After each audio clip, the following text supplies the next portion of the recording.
सावधानी से क्लास लीजिएगा। वेरी वर्ड आपसे डिस्कस कर चुका हूं, एडोर वर्ड क्लियर कर चुका हूं, डेफ्ट वर्ड आपके साथ में बढ़िया से डिस्कस कर चुका हूं, और आज जो हम वर्ड सीखने जा रहे हैं that will be our weird. क्या वर्ड होगा आपके सामने? वियर्ड। वियर्ड का मतलब होता है कोई भी एक ऐसी चीज जो कि अजीब हो, जो कि विचित्र हो, जो कि सबसे अनोखी हो, उसको आप क्या बोलते हैं प्यारे बच्चे? वियर्ड बोलते हैं। क्या बोलेंगे मेरे भाई? वियर्ड बोलेंगे। तो ये जो वर्ड है आपका, अगर इसकी प्रोफाइल की बात करूं तो इट्स एन एडजेक्टिव। ये अपने आप में वर्ड क्या है? एडजेक्टिव है। तो इसके जितने भी सिनोनिम्स या फिर एंटोनिम्स बनेंगे वो भी आपके क्या होंगे? एडजेक्टिव होंगे। चलिए शुरुआत करते हैं। सबसे पहला सिनोनिम आपका होगा बिज़ार। क्या होगा आपका? बिज़ार। बिज़ार यानी कि विचित्र। बिज़ार यानी कि प्यारे भैया विचित्र, जो चीज सबसे अलग होती है, जो कि सबसे अजीब होती है, उसको आप बिज़ार बोलते हैं। Secondary is our second is और पेक्यूलियर। पेक्यूलियर यानी कि विचित्र। पेक्यूलियर भी क्या होता है? सिंपली पेक्यूलियर आपका होता है बेटा जी विचित्र। क्या होता है मेरे भाई? विचित्र होता है। ठीक है, बिज़ार हो गया, पेक्यूलियर हो गया। नेक्स्ट आपके सामने ग्रोटेस्क। क्या वर्ड है आपके लिए? ग्रोटेस्क। ग्रोटेस्क का मतलब भी क्या होता है? विचित्र। ध्यान से सुनना, बहुत इंपॉर्टेंट वर्ड है ये। वियर्ड यानी कि अजीब, जो सबसे अलग हो, और सबसे अलग है तो बिज़ार, पेक्यूलियर। पेक्यूलियर है तो अपना ग्रोटेस्क, एक्सोटिक। एक्सोटिक यानी कि विदेशी। क्या मेरे भाई? विदेशी यानी कि अनोखा। ओड सिंपल वर्ड है। क्विंट। क्विंट यानी कि विचित्र हो गया। एसेंट्रिक सबसे अलग। सन की। एसेंट्रिक सन की जैसे बोलते हैं ना, बड़ा अजीब आदमी है, बड़ा अजीब आदमी, पहली बार देखा ऐसा। तो एसेंट्रिक यानी सन की। सन की है तो बेटा स्ट्रेंज होगा। स्ट्रेंज होगा तो मार्विलियस। मार्विलियस का मतलब होता है दोस्तों शानदार, और शानदार के साथ साथ एक अच्छा वर्ड लेकर के जाओ, that is off beat. Off beat का मतलब क्या होता है? ऑफ बीट का मतलब होगा मेरे प्यारे भाई अनोखा। Off beat simply means that अनोखा। ये सभी वर्ड्स आपके वियर्ड के सिनोनिम होंगे, आपस में एक दूसरे के भी सिनोनिम होंगे। बोलो जल्दी से मेरे साथ। The word is weird. Weird यानी कि अनोखा, विचित्र, जो अजीब है सबसे, दैट इज आपका बिज़ार, पेक्यूलियर, ग्रोटेस्क, आपका सीधा सीधा एक्सोटिक, ओड, क्वेंट, आपका एसेंट्रिक, स्ट्रेंज, मार्विलियस और ऑफ बीट। इन सभी का मीनिंग सेम है, दैट इज अजीब, अनोखा, विचित्र। इसी के एंटोनिम पर आते हुए, एक तरफ चीजें बिल्कुल अजीब है, अनोखी है, तो एंटोनिम आपका क्या होगा? ऑर्डिनरी। ऑर्डिनरी यानी कि बिल्कुल साधारण। साधारण है तो फेमिलियर है। फेमिलियर है तो जनरल है। जनरल है तो मीडियोकर। मीडियोकर यानी कि बिल्कुल साधारण तबके की कोई चीज जो कि बिल्कुल बीच की सी है, ना कि ज्यादा बहुत अच्छी है और ना ज्यादा बहुत बेकार है, वो मीडियोकर हो गया। मीडियोकर है तो हैकेंड। हैकेंड का मतलब होता है घिसा पिटा, साधारण, जो बहुत ज्यादा ओवरली यूज्ड चीजें हो चुकी है उसको आप हैकेंड बोलते हैं। यानी कि आपने यूज कर करके चीजों को बिल्कुल घिस दिया है, पुराना कर दिया है, तो उस पुरानी हुई चीज को आप बोलते हैं बेटा हैकेंड। क्या बोलते हैं मेरे दोस्त? हैकेंड बोलते हैं। इसी के साथ बैनल। बैनल यानी कि फीका, तुच्छ, साधारण, जिसके अंदर कोई स्वाद ना हो, उसे आप बैनल बोलते हैं। मोडेस्ट यानी कि मामूली, और विनम्र दोनों होता है।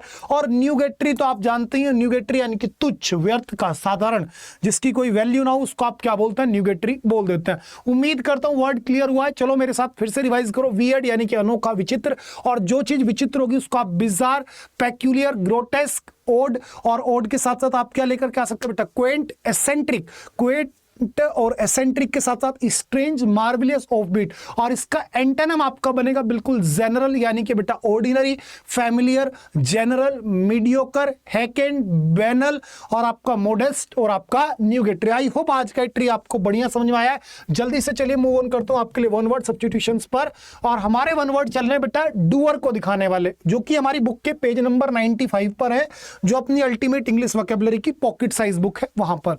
तो डूअर पर मैंने काफी सारे डूअर्स आपके साथ में डिस्कस किए थे। हेडोनिस्ट तक मैंने डिस्कस कर लिया था। आज मैं आपके सामने 37th वर्ड से बातें शुरू करूंगा। वन हु अपोजेस रिलीजन्स, एक ऐसा व्यक्ति जो कि धर्म का विरोधी हो। तो धर्म का जो विरोधी हो उसे बोलते हैं बेटा हेरेटिक। क्या बोलते हैं प्यारे बच्चे? हेरेटिक। इसी प्रकार से अगर कोई व्यक्ति बिना किसी सैलरी के लिए काम कर रहा है, यानी अवैतनिक कार्य कर रहा है, अपनी स्वेच्छा से कार्य कर रहा है, तो ऐसे व्यक्ति को बोलते हैं प्यारे बच्चे ऑनररी। क्या बोलते हैं हम? उसी को बोलते हैं प्यारे बच्चे ऑनररी। इसी प्रकार से जो कि बेटा ओवरथिंक करता है अपनी हेल्थ को लेकर के, यानी कि उसको लगता है कि मैं बीमार हूं, तो ऐसे व्यक्ति को बोलते हैं बेटा हाइपोकॉन्ड्रियाक। क्या बोलते हैं बेटा? हाइपोकॉन्ड्रियाक यानी कि रोग भ्रमी। हाइपोकॉन्ड्रियाक यानी रोग भ्रमी। One who breaks customs and traditions, एक ऐसा व्यक्ति जो कि रीति नीति परंपराओं को ना माने, तो उसे बोलते हैं बेटा इकोनोक्लास्ट, यानी कि मूर्ति भंजक, यानी कि जो अपनी परंपराओं को नहीं मान रहा, उनको तोड़ रहा है, उसे इकोनोक्लास्ट बोलेंगे।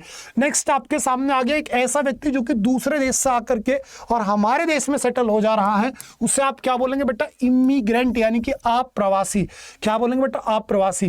Can not be entered by force, कोई भी एक ऐसा व्यक्ति जिसको आप जान ताकत के दम पर हरा नहीं सकते, उसे झुका नहीं सकते। इनप्रग्नेबल। क्या बोलते हैं बेटा? इनप्रग्नेबल यानी कि अजेय। ठीक है जी। Next, one who doesn't get tired, जो थकता ना हो तो अनडिफिटिगेबल, यानी कि आप पराजय बोलोगे। One who doesn't expresses his feelings freely, एक ऐसा व्यक्ति जो अपने विचारों को खुल के बयां ही ना करता हो। होता है ना कुछ बच्चे अपने समाज में या फिर हमारे आस पड़ोस में, अपने रिश्तेदारी में कोई ना कोई ऐसा बच्चा जरूर होगा जो हमेशा शांत रहता होगा, तो ऐसे व्यक्ति को बोलते हैं बेटा इंट्रोवर्ट।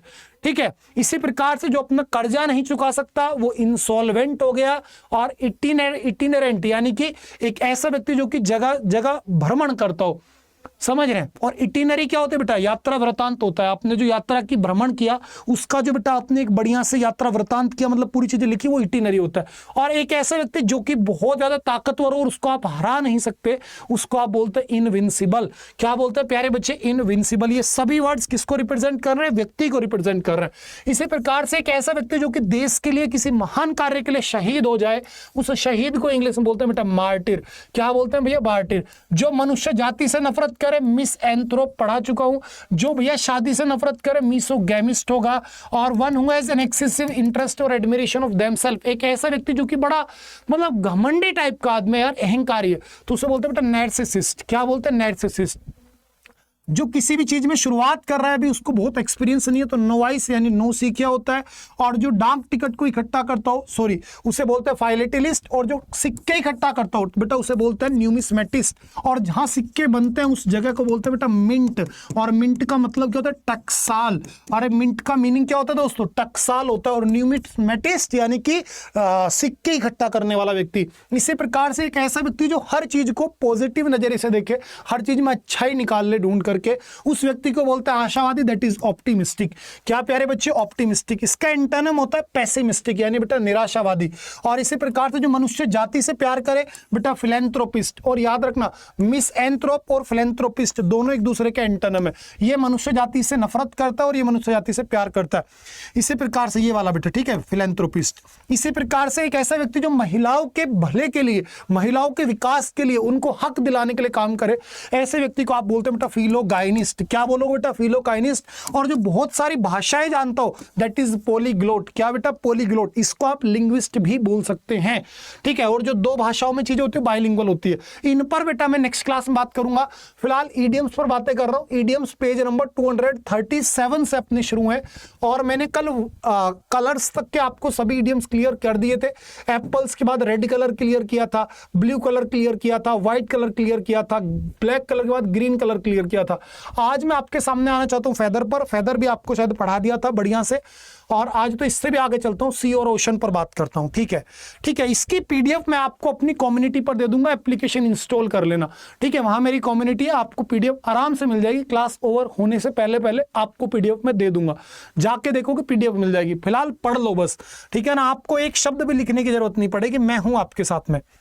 चलिए भैया, सी और ओशन पर बात करते हैं आज। जैसे कि एट अ सी, बेटा एट सी का मतलब होता है पूरा भ्रम में, बिल्कुल बड़ी दुविधा में अगर आप फंस गए हो तो उसको बोलते हैं बेटा एट आ सी, यानी इन अ स्टेट ऑफ कंफ्यूजन और डिलीमा। और डिलीमा यानी कि बेटा दुविधा होता है। डिलीमा का मतलब क्या होता है प्यारे बच्चे, दुविधा होता है। गलती से भी कभी भी आपको डिफिकल्ट डिलीमा नहीं लिख देना है। अगर आपने डिफिकल्ट डिलीमा लिखा तो प्यारे बच्चे क्या हो जाएगा, गलत हो जाएगा। डिफिकल्ट नहीं लगा सकते डिलीमा के पहले। आ सी चेंज यानी बेटा पूर्ण बदलाव। जैसे कुछ आप बच्चों को देखते होंगे कि 3 से 4 महीने के अंदर अपनी पूरी जिंदगी बदल के रख देते हैं। वो अपने आप को हर जगह सेलेक्ट करके दिखाते हैं। तो आपको भी कुछ ऐसा कर दिखाना है कि 3 से 4 महीने बाद हर कोई जब भी कभी आपसे मिले तो आपको कोई ये ना बोले घर में कि जाओ फूफा जी आगे उनके लिए पानी लेके आ। नहीं नहीं बेटा, आप कहीं भी जाओ आपको एटलीस्ट कुर्सी मिले। आपको इतना तो अपने आप को योग्य बना लेना आने वाले 3 से 4 महीने में। तो उसके लिए आपको क्या करना पड़ेगा, खुद से आसी चेंज यानी पूर्ण बदलाव, पूर्ण परिवर्तन। समझ रहे, आपको अपने कर्म बदलने ताकि आपके परिणाम बदले।